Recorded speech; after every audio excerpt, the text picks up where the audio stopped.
Snacks are good! Oh, good thing. Erratic movement detected in several nearby robot-controlled vehicles.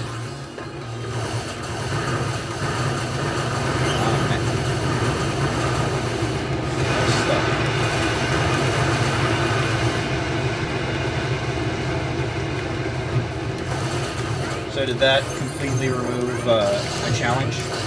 What? Oh, no. No, no, no. Oh, good. Okay. Scrolling section. Yep. Okay, I'm gonna... Okay. For a second there, I was like, okay, maybe I can't wait it out. Hey. Oh my... What? Oh, man, those recovery frames. Straight into the road. Notice, though, that it's not like the road... Like, you died as soon as you hit the road. Yeah. Because otherwise the implication is you get caught under. Yeah. Which... I mean, technically that's how it should work. Yeah. Oh. Back off.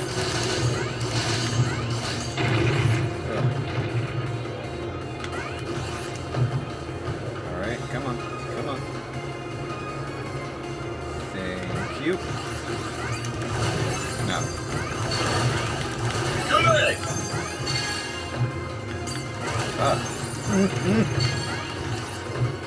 Told you, just stay away.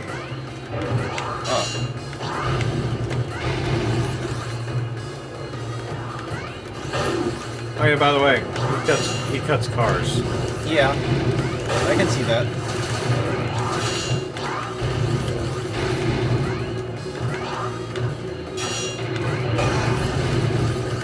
You know, with people in them, probably.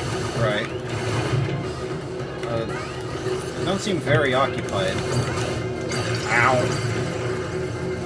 Well, that stinks.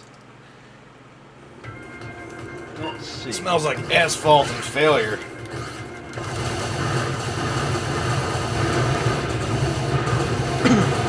I'll stop it. Out of the way.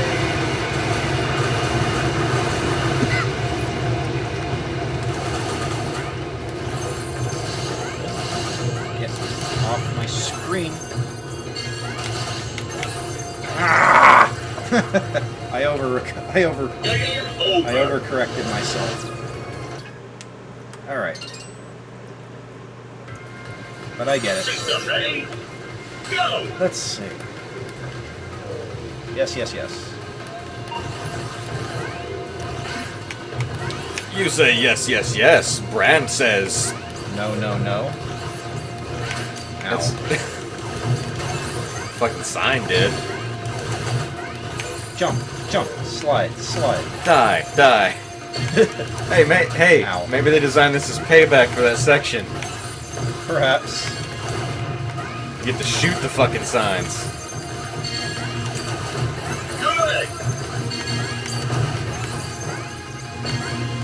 Good! I'll take that. Nice clear! That.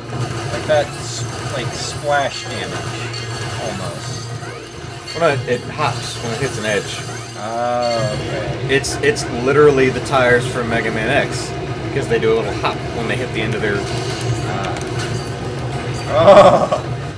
I caught the very last edge of that. Man, getting hit in the air is fucking bad. It is devastating.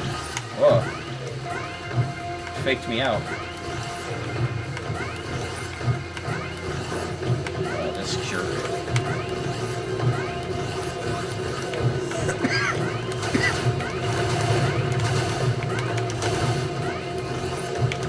Back off. Alright, in the tunnel. Into the tunnel. Head into it. Let's see. Alright, he's zooming ahead. Ow. Great!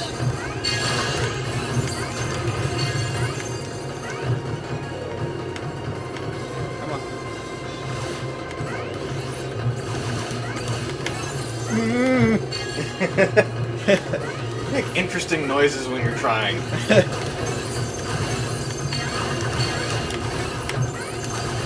Like, there you go. If you guys want to know when Gabe is trying hard, Just listen. Yeah, just wait for him to make noises.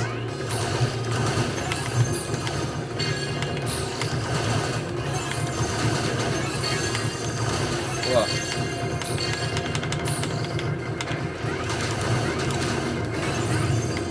Alright. You know what? I can do that.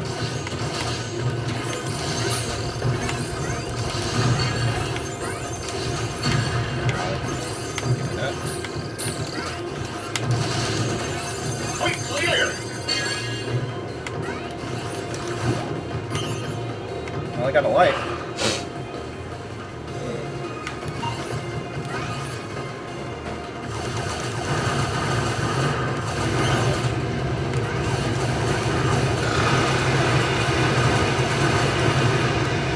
What's that? Dr. Wily? He's an accredited surgeon. I'll take that. No! Oh, I got Well, 2 extra lives. You took it. Yeah. Gimme. Give me your pity. Oh, and there's the second Excel. Okay, so definitely 2 is a pickup. Yeah, 2 is a pickup.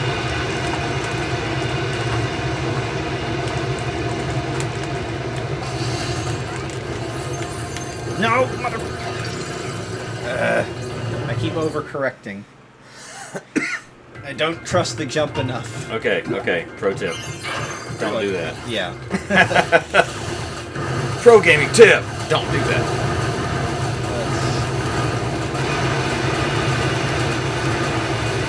Is the yellow damage reduction? No. I think it's something to do with, like, jump height and movement speed. No, green is definitely movement speed. Then, I don't know. Yeah. You know, there is a tip section. There is. Gimme. Gimme. Good. Told you to stay away. Yeah, these cars look pretty empty to me. That's not his direction.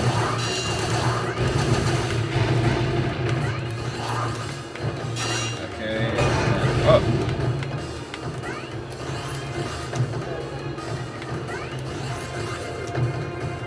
Ah.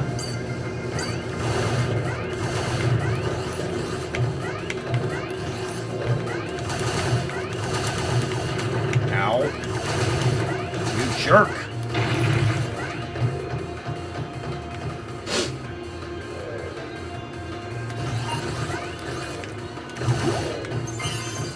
Okay. 2 free lives, I'll take it.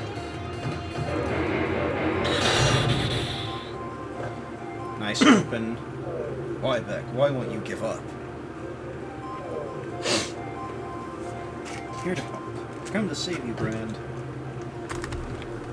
No closer. My blades will have their way with you. Dirty. Let's see. Tell me, what's happening? Can't control myself. You want to save me. Let's see if I can do this in 5 tries. You must destroy me.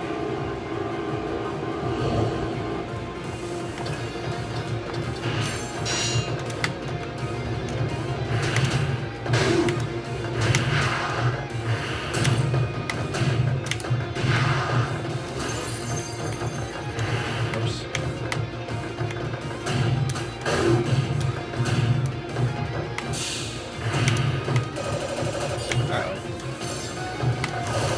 Ow, ow, ow.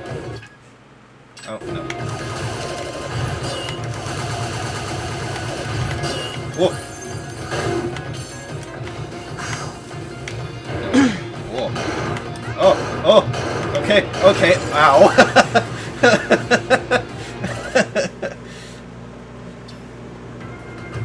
Let's see. And it was at that time that Gabe knew he fucked up. Oh, that was...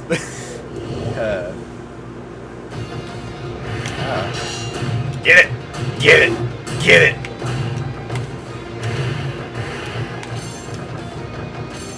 Oh my god. Wait, hang on. Dash through him.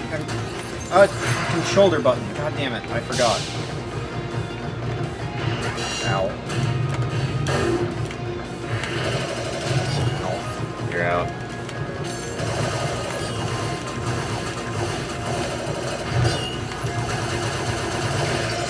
Just clean slate it. Yeah. I don't know why, but I just brain farted and forgot dash was shoulder pad. Yeah. Forgot how to do. I forgot how to potato. I was a potato, and then I forgot how to potato.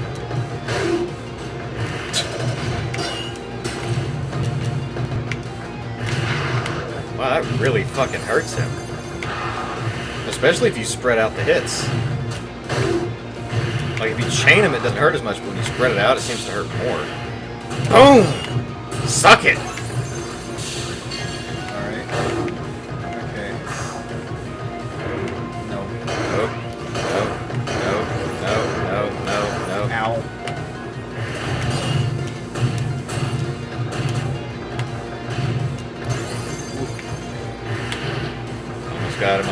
Almost got him.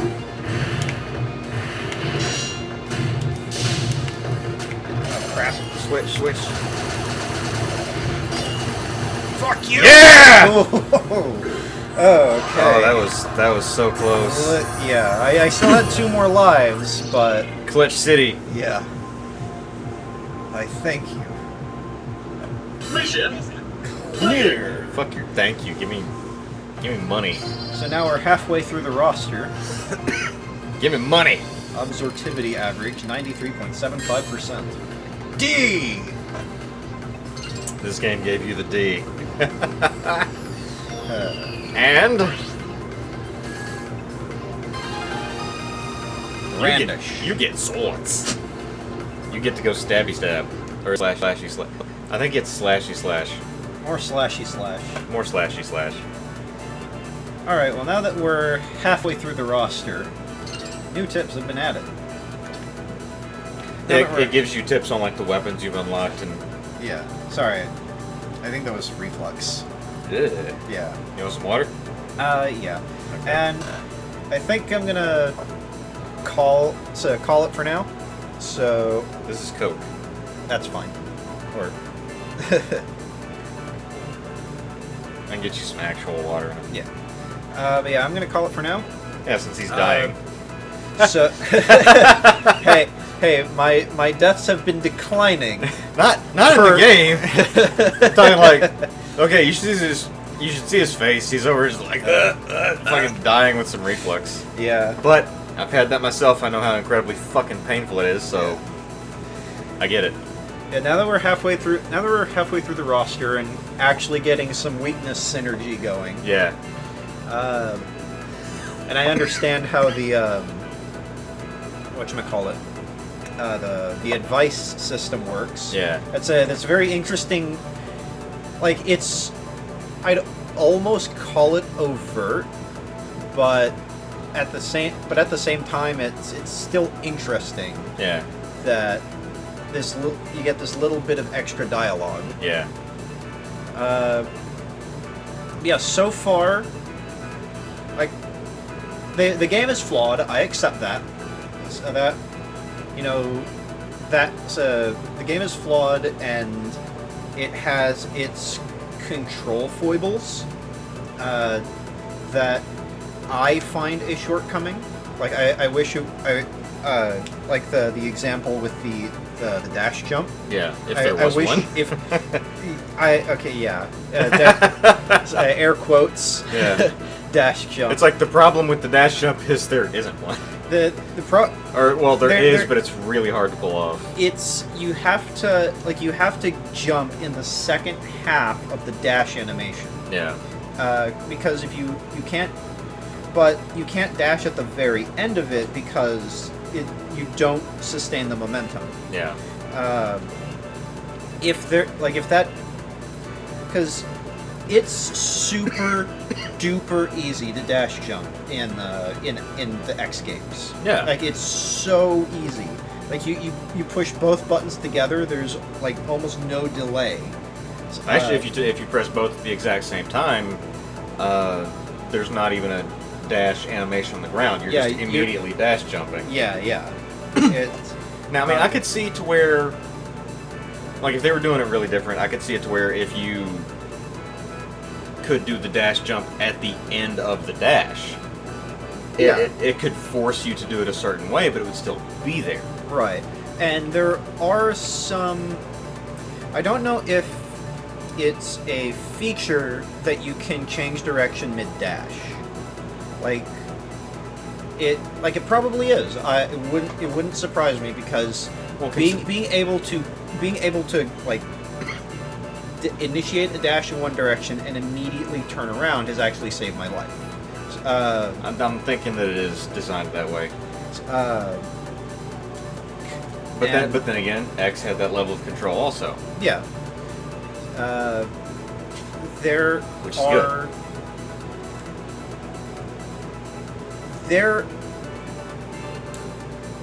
Okay, here. I guess I would sum it up as this had this. Like, if this were, say, an early build of the game, I would say that this has potential. But since this, is the final build of the game, yeah. I feel that its controls are very close. Like, its controls are in the uncanny valley of exceptional. Like, they're very precise, as most of the Mega Man games are. Yeah. There is very much a speed aspect to the levels. Many of the levels do seem to be designed around the dash.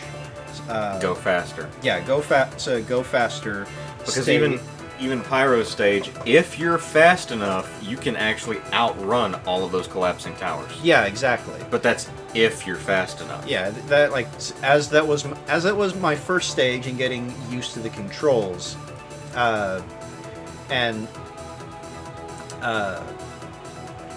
there is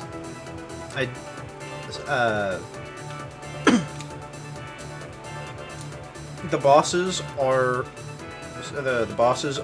are in very Mega Man-like way. They have a small moveset that's some more predictable than others. Yeah. So far out of the ones you faced, I'd say that Cryosphere was the most predictable. Yes, absolutely.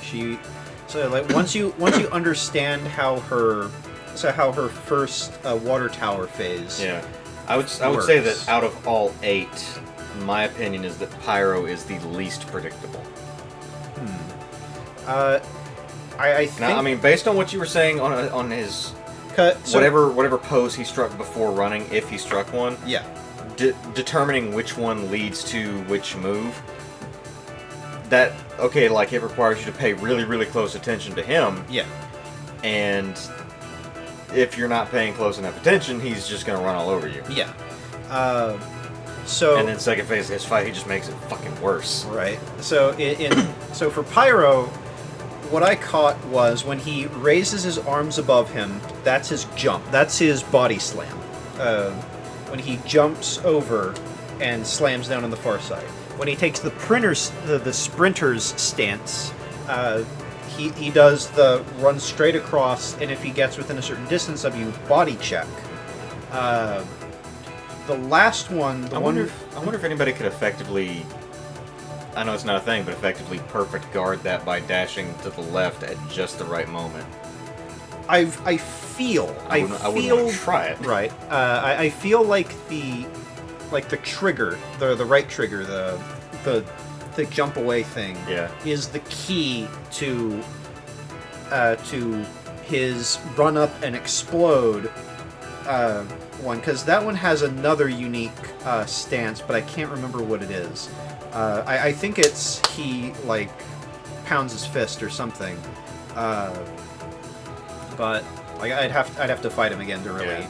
I might look that up in like a hint video and see if anybody's got that broken down. I'm sure, because I'm confident now. Yeah, that there's a pattern.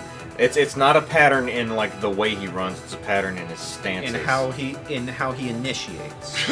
Like his tell is at the beginning, not during the attack. Yeah. But no, I do want to come. So I do want to come back to this. Probably come back to your place within the week. Yeah.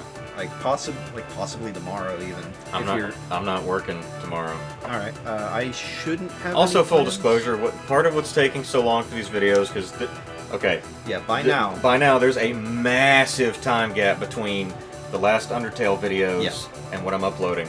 It's a multitude of things. One, I'm rebuilding a house, fixing a house. Yeah. My parents' house. We're still working on the fucking living room. That's okay. Yeah. This is what happens when people don't move out of their houses to fix them. You have to work around their shit.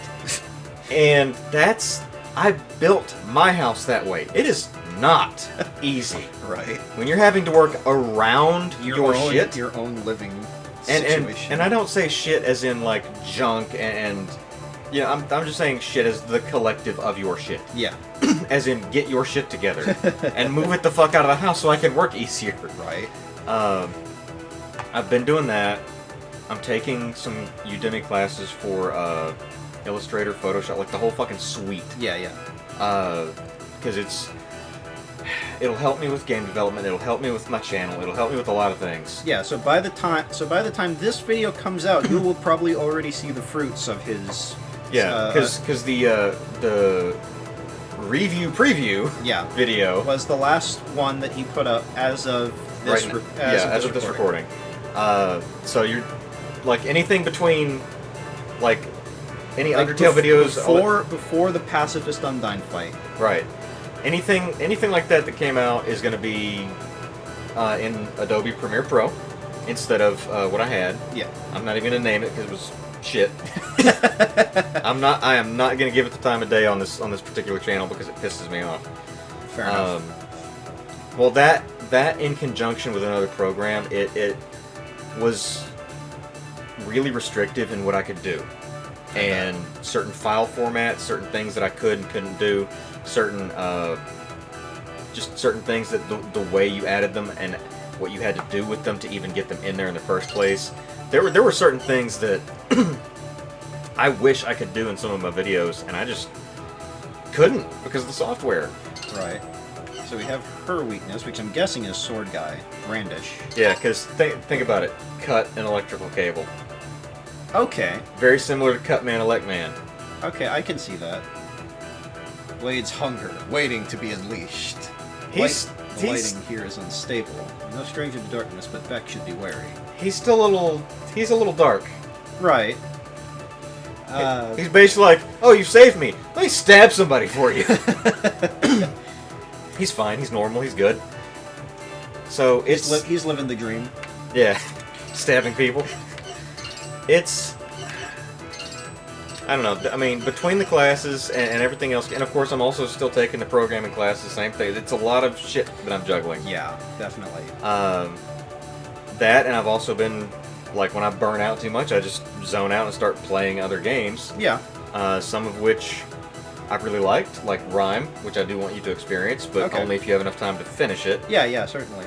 And, I want to try... I want to try and get that taken care of this week because my last day for work is the 29th. Yeah. But then we're packing. We're packing the U-Haul pod on the 1st. Yeah. So I want to get that done by the 30th.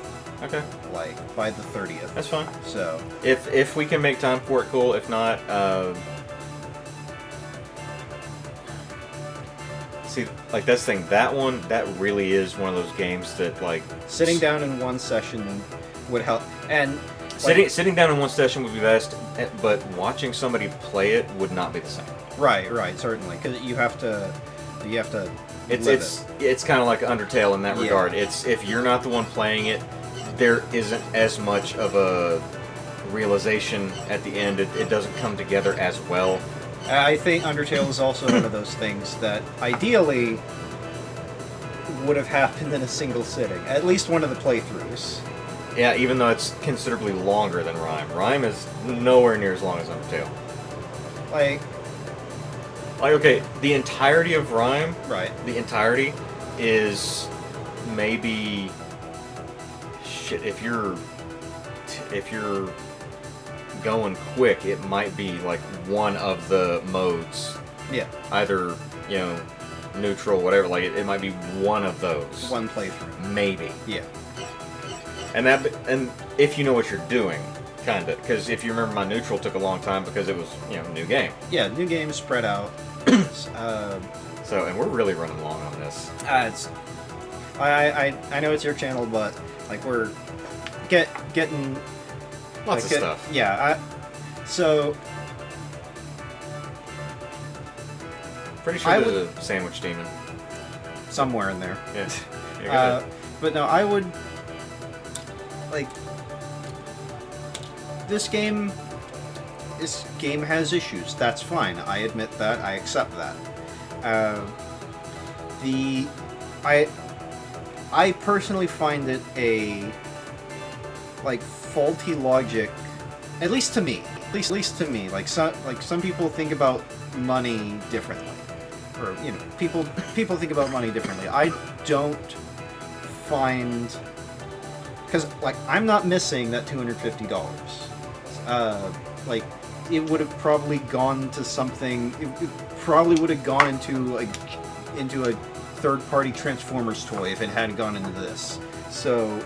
Those are still neat, by the way. Oh yeah, I can't wait until I make enough money to start buying them again. Yeah, because they aren't cheap. They are not. And because the ones I'm interested in are the combiners. But regardless, it's not this game. Yeah. But from my own perspective, from my own opinions about spending money on, I guess, experiences is a way to put it. Yeah. The investment is so far removed from this experience that I don't find it I don't find this is what my $250 went into. I don't feel that.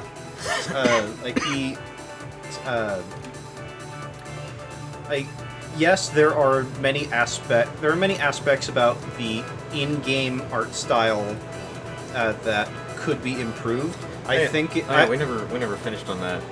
the Well, so, I mean, if you're coming back, we could always save the Yeah. like a full spiel for the end of the game. right now, but since this is more or less a halfway point, or at least a 1/3 point, given the usual formula of the basic Mega Man, Mega Man game. I think the very end in this one is just 2 stages. I think. Right.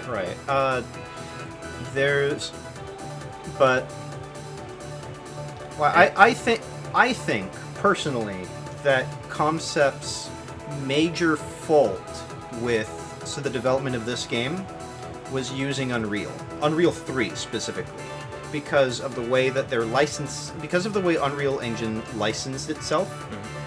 It was $100,000 a license per console that you were making your game in. So a lot of the money that they raised went to just The license. 7 systems that they wanted. Not only that, Unreal 3 is incompatible with 3DS, and so with 3DS for sure. So that was 700,000. That was right there. 700,000 out of the 4-ish million. Yeah, that is still a good chunk. That is a very big chunk. Yeah. They could have. So Even like at the time, even And didn't he pretty much form Concept right about that time? I was a little bit before. He had made Concept. Yeah. Shortly after leaving Capcom. Yeah, so still a lot of that would have been essentially more venture capital to get the extra shit he needed to get everybody else on board and really make a game like this. Like Unity at the time did not have as many portability. It did not port to as many consoles at the time, and it had but at the time, even then, like, you can get Unity for free, or you can pay $10,000 for the license per user, and I think and then you could port it. Actually, no, I shouldn't say that, because I believe each console had its own license, but it was not 100,000. No. Like they could have had a number of they could have had a number of set licenses, like let's say 50 licenses for 50 licenses for a team, for a decent sized team that Concept had I believe,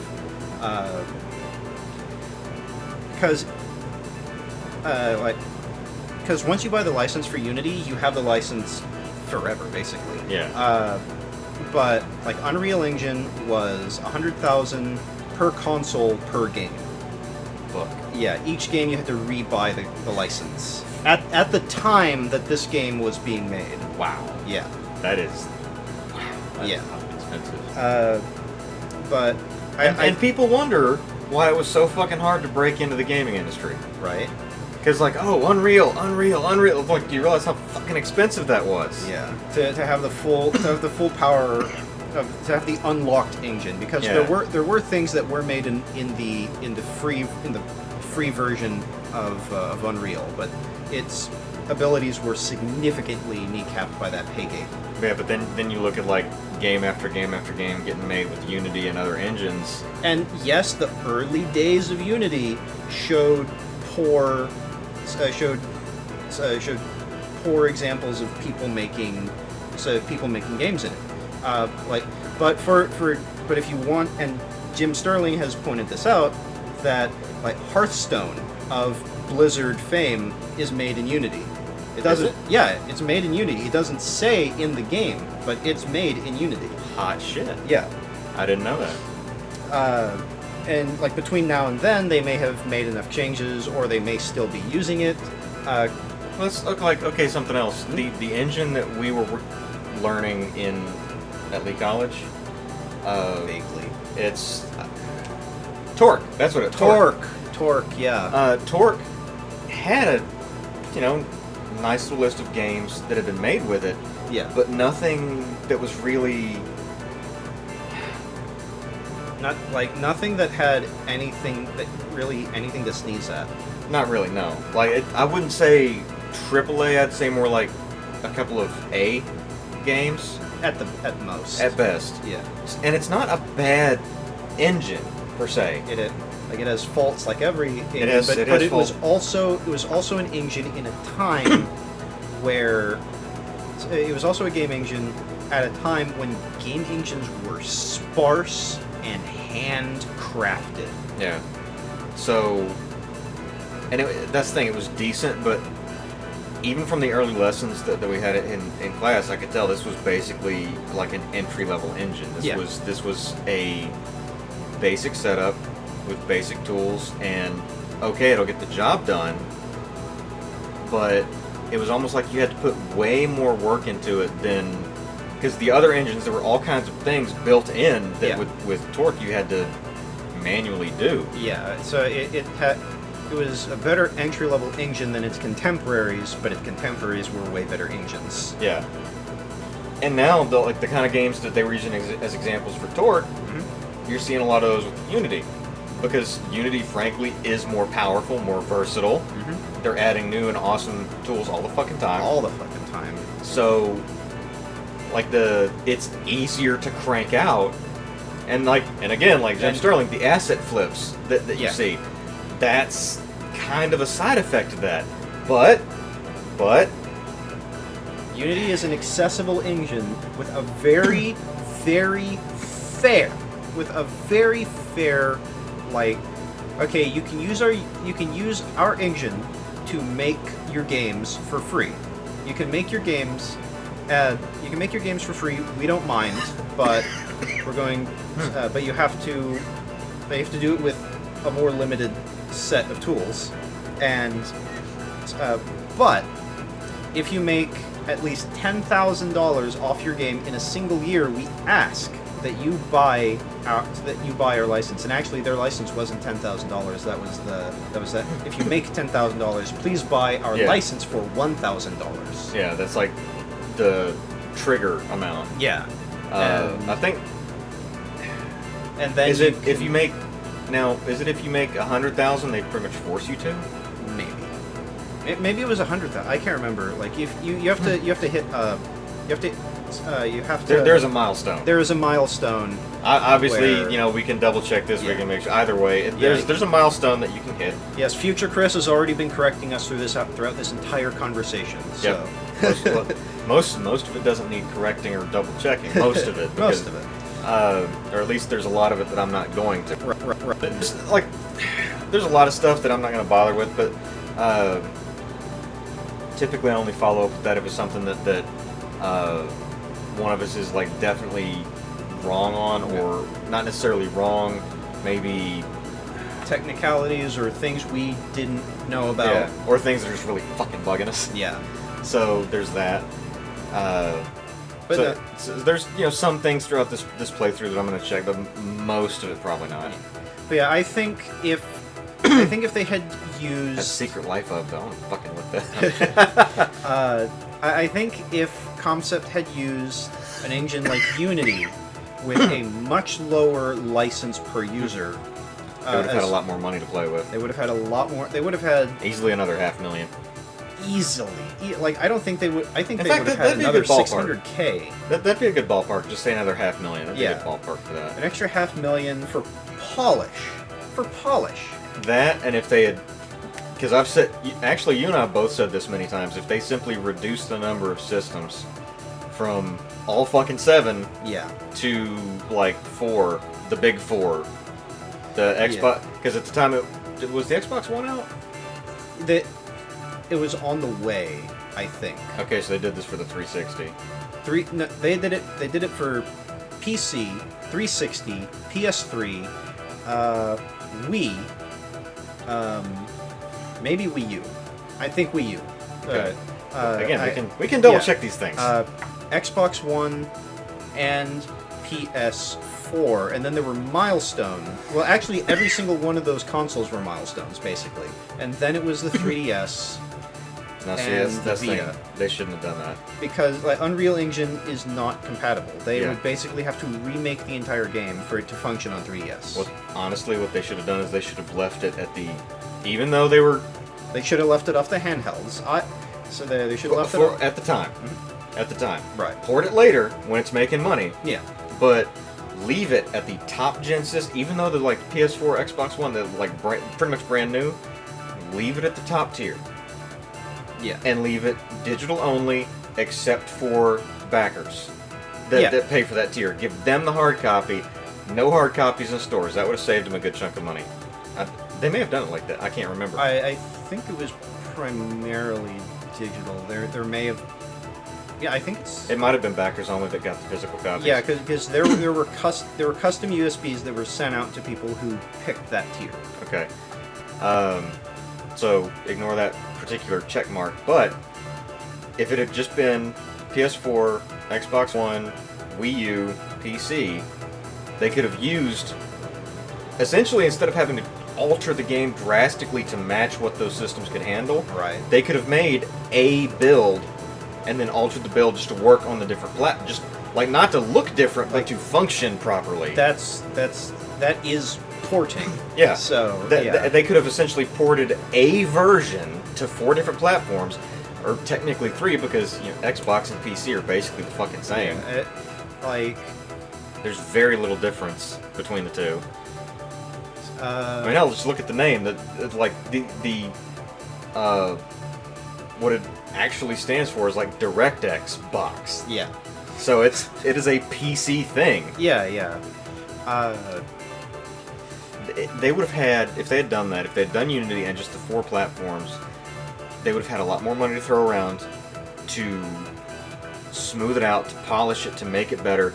It definitely, because we actually didn't finish that topic, it would have looked more like the concept art.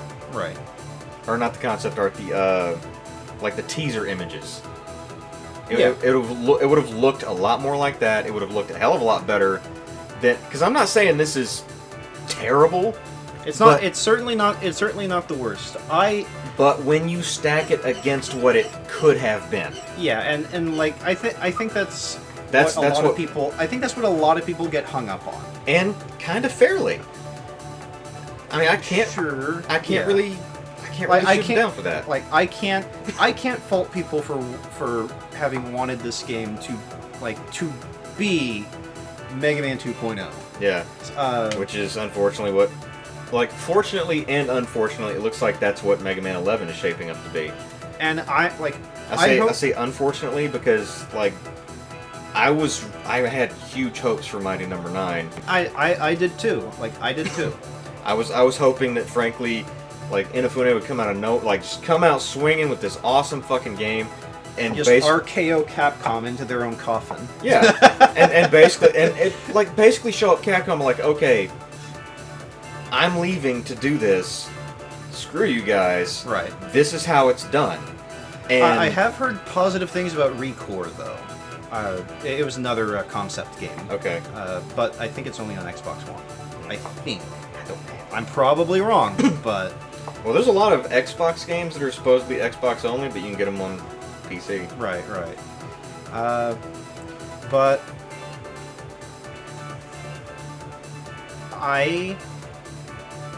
Like, the $259 that Where'd the 9 come from? So the last day of the Kickstarter, what's his name? Dave something or another. The other guy from Capcom. Dave. I think it was Dave, maybe Brian. I can't remember. Hey, Dave. But on the last day of the Kickstarter, it was during the live stream event, and he said, "Well, I'm gonna go. Well, I'm done with this segment.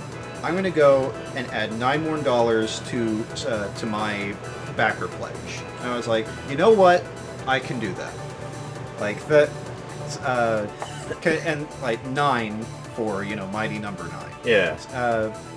And another $9 compared to $250. Yeah, it's not much, especially since you started. Yeah. You backed day 1. Yeah. And then like literally day 1. I think it went like a month. Yeah, 30 days. A month later, you had $9 easily. So, like I said, I did the 60. That's there are a couple of things that I wanted to throw money at, and it's just I haven't really had enough to just throw it. I really wanted to back Battletechnic because the swag on that was fucking great. It was okay, at one of the higher, I think at around that tier, around the 250 tier ish. Mm-hmm. You got a fucking aviator style bomber jacket with the house insignia of your choice. Damn. Wow. I mean, and it was a sweet fucking jacket. Like they had amazing swag for that campaign. I wanted that shit. Couldn't afford it. Right. I do remember. I'll give them this. Those guys, they know how to do fucking swag. Sounds like it. Because even Inafune swag for Mighty Number. No, these guys know how to do fucking swag. Like on the Inafune swag, there were 2 $10,000 tiers. One of them. That was to like go to Japan. One of them. There were 8 of them. Yeah. And you would get a resin statue of one of the Mighty Numbers, of the bosses. Yeah. It was like a resin statue of one of the Mighty Numbers, and then like 8 or 10 of the very last $10,000 was dinner with Inafune in Japan. Yeah. So when And basically, like, it was I remember your flight was paid for, the hotel was paid for, but everything else was on you. something like that. I'm not 100% sure, but the Well, that's the thing, 'cause like the swag part of that particular right thing was maybe 20% of it. maybe something like that. But the one of the there was one person, like, at the very beginning of the Kickstarter, someone took the $10,000, so the dinner with Inafune, and I remember in the comments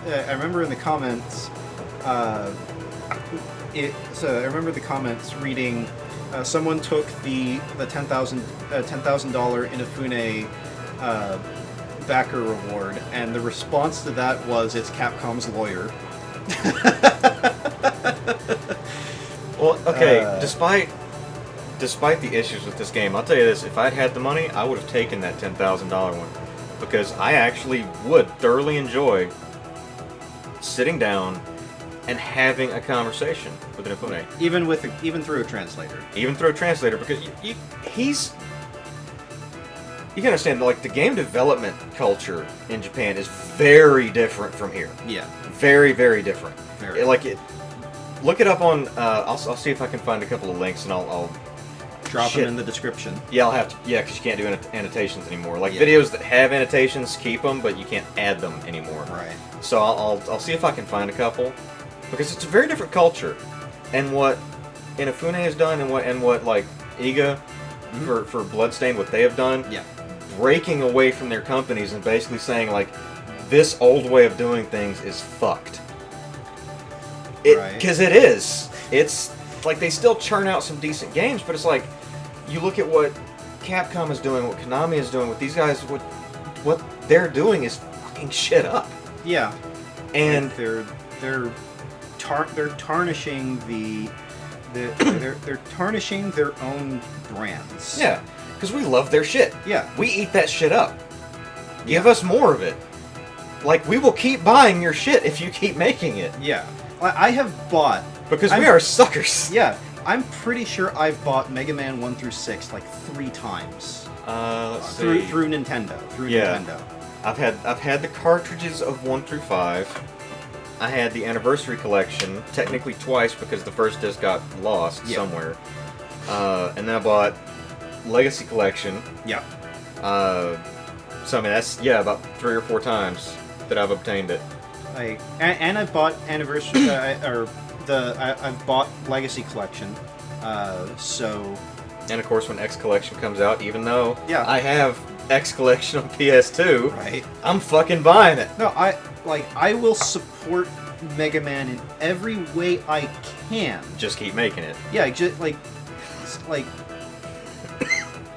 give me, like, I want Legends. I'm never gonna get it, but I want it.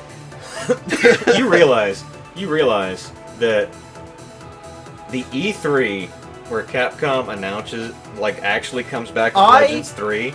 Bought a 3DS because they announced Mega Man Legends 3 for the 3DS. I can guarantee you, the E3 where Capcom comes out and says we're making Legends 3, shit is just gonna fall apart. You're going to hear me from Seattle screaming, FUCK! You just redlined the thing. Good. They need to know. And that's something else. Like, you had, well, that was the campaign, 100,000 strong for Legends 3. That was the whole point. Yeah, that was the whole point. And I think there's still I think there's still people on there, like at least 500K. It's a lot. And that's something else. The Mega Man universe. Yeah. And Legends 3, like, these games that were so far along in development to just be out of nowhere canceled. And I don't care what their PR guy says. I think it mostly had to do with Inafune leaving. Which is unfortunate. Yeah. But I still support his decision. Yeah, absolutely. I support him leaving because there were a number of stories about his tension with with executive and corporate leaders at Capcom. Well, hell, look at the Actually, you know what? Like Tom Best Tom example. fully believes that because Legends 3 wasn't canceled until After he left. until well after he left. Tom is very much of the opinion that the other projects were like that is of the opinion that the development the development of all the Mega Man projects were stymied intentionally by someone who held a grudge against him, someone with corporate authority. I'd bet on it. I would. I'm not much of a betting man. I'd bet on that. Yeah. But, okay. Oh, and it wasn't the PR guy, it was the president of Capcom of Europe. Still. Yeah.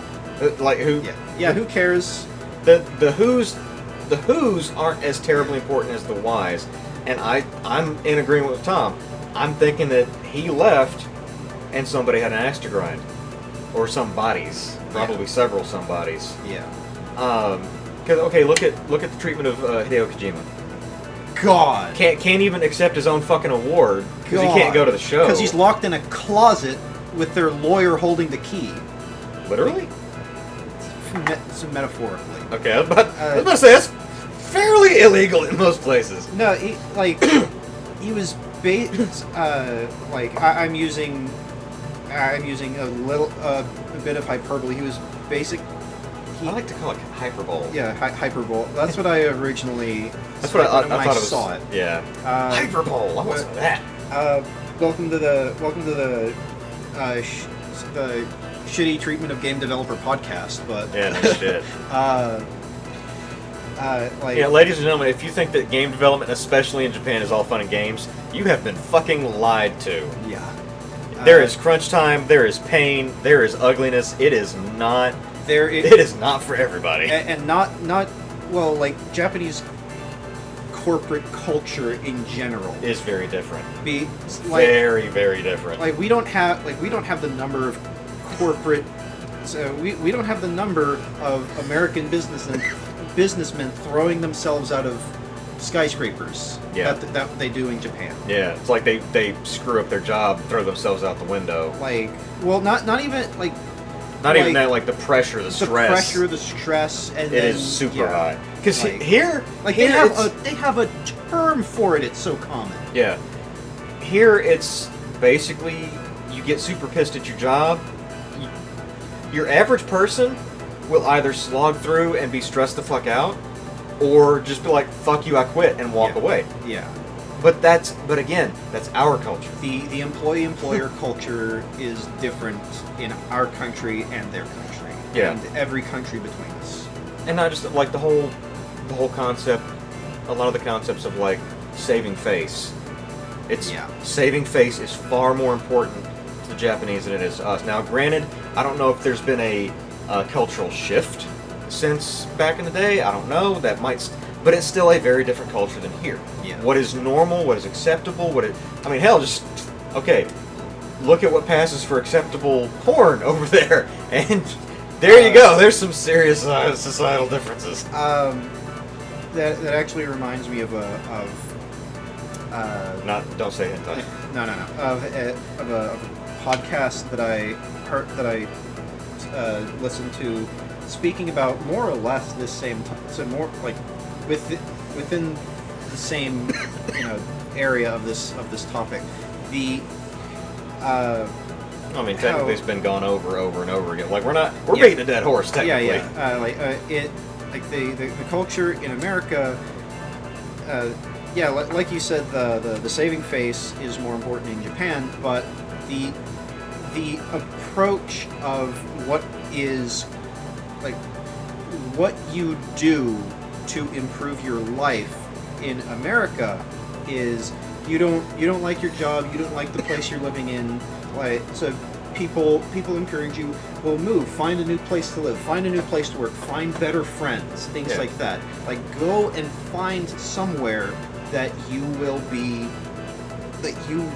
find that happiness. And in Japan, the culture is you need to change yourself so that you can So that you are happy. Yeah. So that you need to change yourself so that you are happy in your current condition. Right. So it's like basically like, okay, I'm not happy with my job. It stresses me the fuck out. So okay, be different so it doesn't stress you out. Right. It's like How? The psychological stress toll is significantly higher. Yeah. Because like, what if somebody's a like dildo tester and is unhappy with his job? How do you suddenly be happy about that?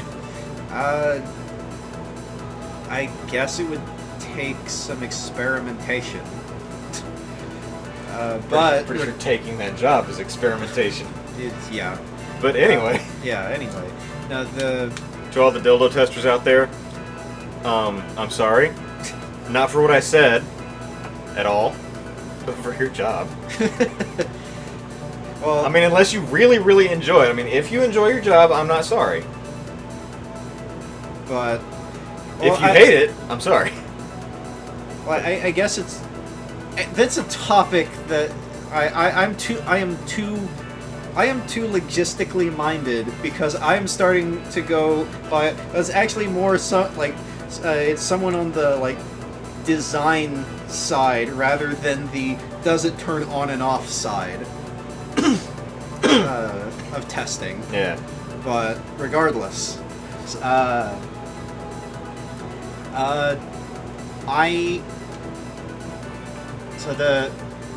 anyway, I find so far, now that we're almost halfway through the game, I do find Mighty Number 9 lacking in certain ways, and very close to exceptional in the controls department.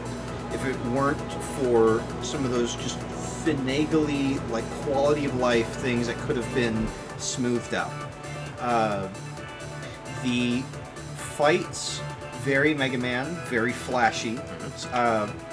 And now that I've successfully taken on bosses with their weaknesses are very rewarding. Using weakness weapons is very rewarding. Makes the fights significantly shorter, just like Mega Man. Yep. But not quite as short as like some of the early Mega Man. Yeah, like, not quite that short. Yeah. Like the Cut Man. Yeah. Lift. Dead. Well, that's twice. Oh yeah. You have two to throw times. you have to throw both blocks. Yeah. But still, even if you miss both times, he's not fucking.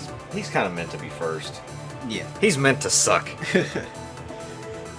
But How's it feel being designed to suck? But yes, I will be coming back to finish this game. Yep.